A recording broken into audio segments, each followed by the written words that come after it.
Mortal Kombat 1 stress test is unfortunately over.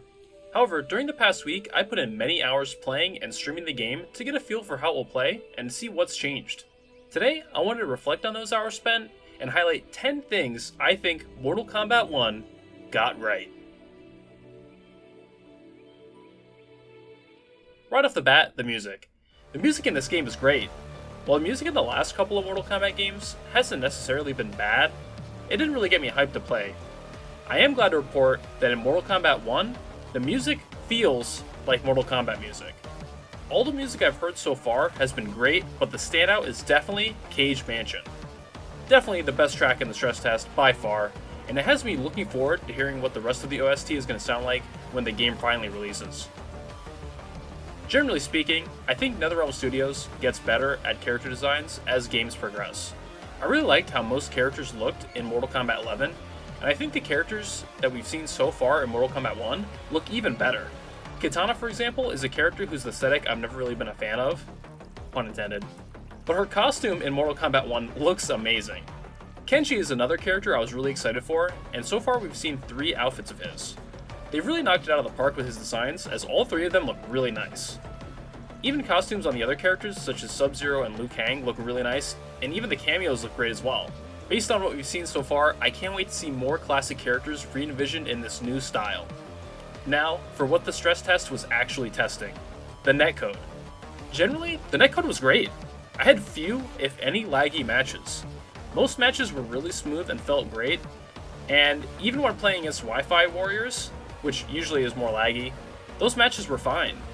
There were some matches where the game just straight up disconnected, but that was kind of rare, and there were also even more rare instances where I had to suffer through a laggy, stuttery mess of a game.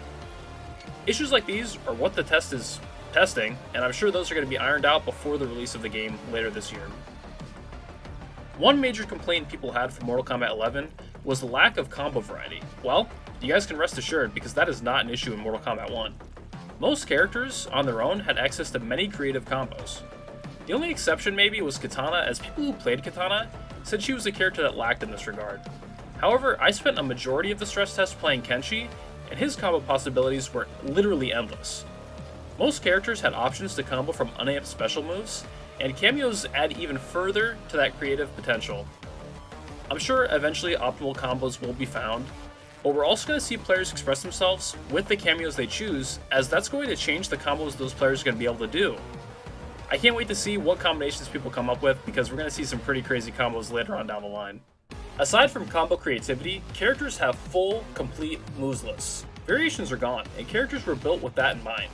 Now we have full character archetypes. Sub-Zero fits the role as the all-rounder. He seems to have things that fit every need. Liu Kang has decent up-close pressure, with strings that need to be flawless blocked, and he has excellent projectiles as well. Kitana seemed to be good at controlling space with her many fan projectiles, and she also had a new fan trap special that seemed to try to control space on the ground. Finally, Kenshi is a new archetype we've never seen before in a Mortal Kombat game. First of all, he's got 2 different stances, and each stance has its own complete moveset. Aside from that, he's also able to summon a ghost, which acts independently of Kenshi and he can control at will. Seeing just how fleshed out these 4 characters are makes me excited to see what else NRS is cooking in the background. Classic breakers are back. As long as your cameo is available, and you have 3 bars of meter, you can spend this meter to perform a breaker. This breaker is more like the MKX style breaker, as after it's performed, it completely resets to neutral, and both opponents are pretty far away from each other.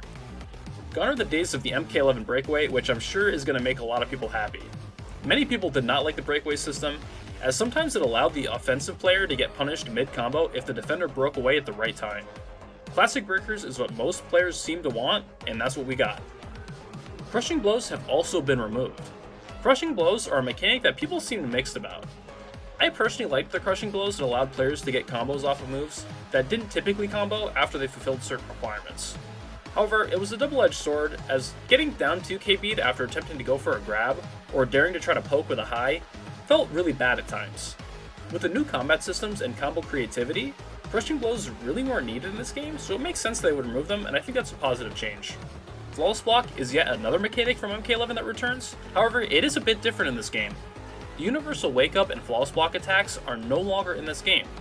So what are the benefits of flawless blocking, you might ask? Well, Flawless Block negates all chip, and it allows you to punish moves that would otherwise be unpunishable. In this way, it is similar to how it worked in MK11, but instead of having your Flawless Block up 2 or up 3 move, you just manually input your punish after Flawless Blocking. I liked the idea of Flawless Block in MK11, but I think this change to it is actually really good, and it's going to be healthy for the game overall. Fatal Blow is back, but they made some significant changes. For example, Fatal Blow no longer has armor on startup. You heard that right. Fatal Blow no longer has armor on startup. This simple change is amazing. What this is going to do is help reduce the instances of people trying to YOLO super you when they're in a desperate situation, like when you're pressuring them, as they can simply just be poked out of it on startup. Also, if your move is fast enough and you're able to interrupt them, you can just get a full combo punish on them if you hit them before the armor activates. While you still get Fatal Blow every game, which some people aren't going to really like, I still think this is a win-win, because NRS puts time into these Fatal Blows with the animations and everything, and they are nice to see, so you're going to see them more often than, say, MKX, where you have to spend all your meter on a Fatal Blow, or X-Ray as it was in that game. But also, this is going to encourage players to use them more at the end of a combo instead of just throwing it out as a reversal. So all in all, I think these are good changes to Fatal Blow. Number 10, I just want to say, the game is fun. I spent 30 hours on this game over the weekend, and I wanted to play it more. There were only 4 characters and 3 cameos, and the fun I was having was insane. It's going to be hard going back to Mortal Kombat 11 and Street Fighter 6 because all I can think about is all these combos and setups I want to try to do with Kenshi. I even tried Sub-Zero for a little bit, and he was an extremely intuitive character, and he seemed really fun too. I just want to try all the characters. I can't wait for this game to come out. I'm super excited, and September just needs to come sooner. If you guys had fun playing the game, let me know below, and also let me know what was the change in Mortal Kombat 1 that you liked. Finally, if you enjoyed the video, consider leaving a like and subscribing, as I'm going to be making a lot more FGC content now that we have games like Street Fighter 6, Mortal Kombat 1, and Tekken 8 is going to be on the horizon. It's a good year to be a fighting game fan. Thanks again, and as always, I'll catch you guys around on the next one.